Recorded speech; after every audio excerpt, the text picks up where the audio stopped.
So in this video I'm going to be doing something a little different, a little fun, you could say. Right here I have a watch box full of divers that I have here. I'm basically going to do a lume test. I want to see which of my watches has the best lume. I'm going to make this as fair as possible. So I'm going to put the watch box in the sun for the exact same amount of time. I'm going to give all the watches 2 minutes and see how they do. And then once the 2 minutes is up, I'm going to bring them into this room. As you can see, this is my home theater room. I gotta shut off all the lights. I'm going to film the watches and see how long they last. Sort of having a hunch of which one's going to win, but I'm not going to share that with you. You have to wait and see. Watch the whole video to see how it goes. Just a little lighthearted video. Let's see. I'm actually doing this just to satisfy my own curiosity, really, and let's just see how it does. So these are the watches that are going to be in the I guess the Lume challenge. Starting from luxury, I got my Omega Seamaster Professional 300 in green.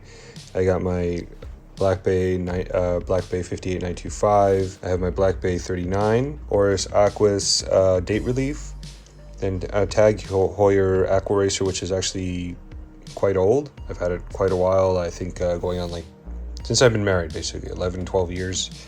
Then we're going to the Javril Wall Street. And then we're going to do a bunch of Seikos, starting with the Seiko GMT, Seiko Arnie, Seiko 5 Sports. Then we have the King Turtle down there. And then going to more budget options, we have obviously the Invicta, $50 Invicta Pro Sub, or I think it's called. Then I have the Vostok Amphibia. And just for the hell of it, I brought out my Hamilton Khaki Field, which also has lume, and we'll see how that does. Which it's not, I wouldn't call this a budget watch, but I would say these are the budget watches. But this, just to see how it does. And so this is the control watch. This is my ball, so it has tritium tube, so it's always going to be lit the same. So I'm actually going to expose my camera to match this watch. So these are all the watches that I'm going to be testing in this video. So this is the room that I'm going to be doing the test in. This is my dedicated home theater room. I'm a very big home theater fan, and the cool thing about this room is I can get it extremely dark. So it's the perfect place to do a test like this. So just kind of showing you the room here a little bit. I'll just turn the camera around. It can get extremely dark because there's absolutely no windows, and yeah, this is the perfect room for this. So let's start the test. So I feel like I'm giving everything a fair shot here. It just passed about a minute and 20 seconds there. As you can see, they're in direct sunlight, and all the watches are getting about the same amount of sun. Okay, we're coming up at about 2 minutes there. And yep, that's 2 minutes.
We're going on 8 minutes here, and the bottom row is almost completely dim, except for the one on the left. I think that's the Hamilton, if I remember correctly.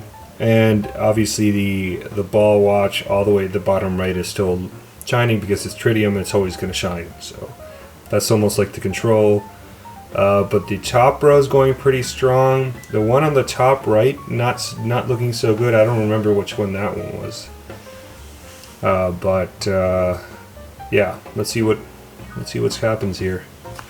See how long they last.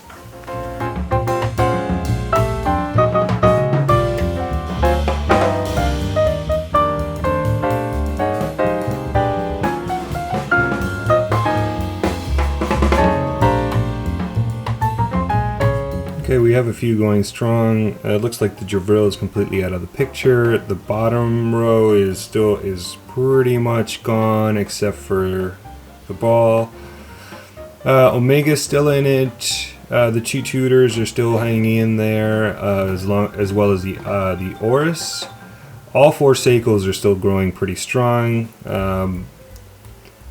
Yeah, I mean, and the tag, I don't know if you can see through the camera, but it's still hanging in there a little bit. Barely see it. It's almost pretty much faded away. And again, you're just over 14 minutes here. But yeah, Seiko's has a really strong. So yeah, for now, if you want 15 minutes of Lume, you got Oris. Oris is hanging in there, and well, let's see who wins here.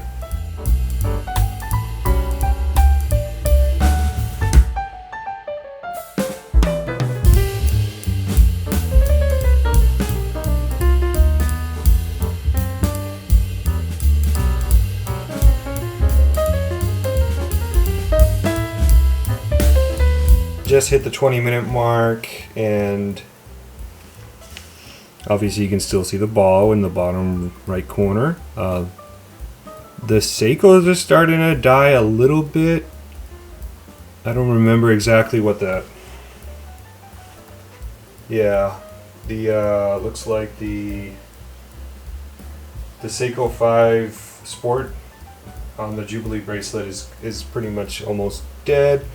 Honestly, the one that's doing the best is the Seiko 5 GMT out of the Seikos.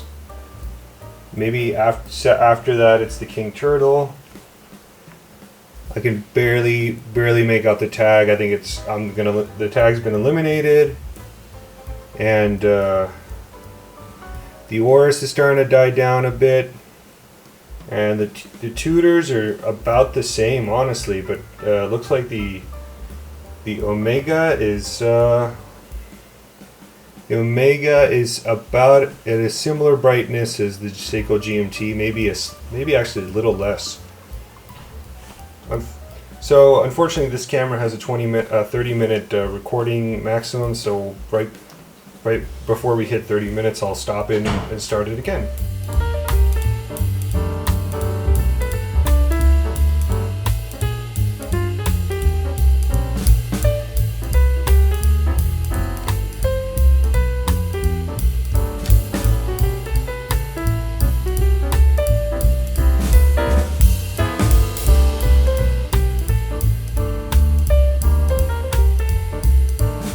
Another limiting factor for this test is going to be the actual battery for my camera. So I'm about 28 minutes in,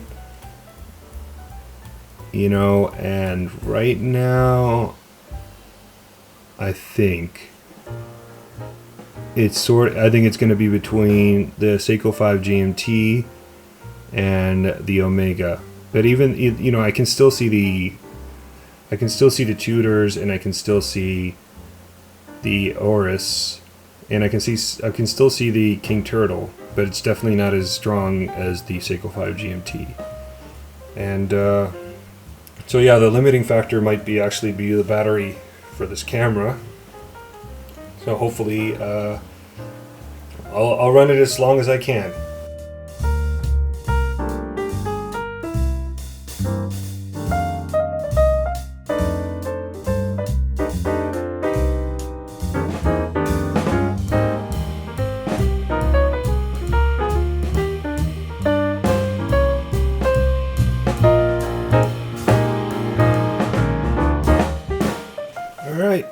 So we're coming up at about 42 minutes, and you know what? I'm gonna say, obviously you can still see the ball at the bottom right. That's like the control. I can barely see the Tudors anymore. I can make out the Omega a little bit, and the Seiko 5 GMT, I mean, I'm gonna have to give it to Seiko, I think.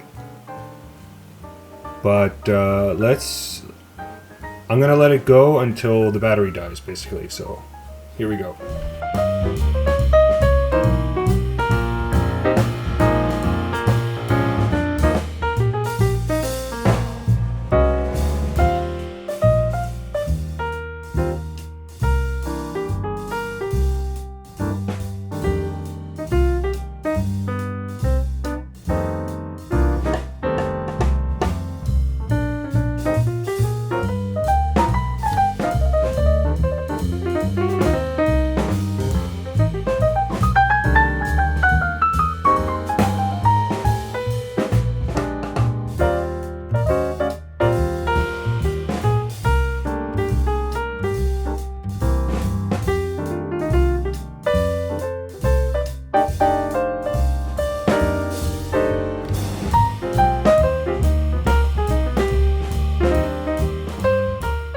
That was a fun test. So after reviewing the footage that I filmed, I can conclude from my incredibly scientific and super accurate test that the winner with the best lume in my particular collection from all the watches that I tested goes to the Seiko 5 GMT. Outlasted all the other watches by a considerable margin. We're talking over an hour. It is actually a pretty interesting result. I honestly thought, I knew it was going to either be the Omega or the Seiko, but I actually did think that a Seiko was going to win, but not that particular Seiko. I thought the King Turtle was actually going to take it, because it has actually slightly more lume than the Seiko 5 GMT. So there you go. You never know. So like a $400 watch has the best lume in my collection, which I actually did not expect it. I was also thinking that the Oris could actually take it too, because I thought that watch had really good lume as well. If you're buying a Seiko diver, you're doing really well. You're getting some of the best lume in the industry,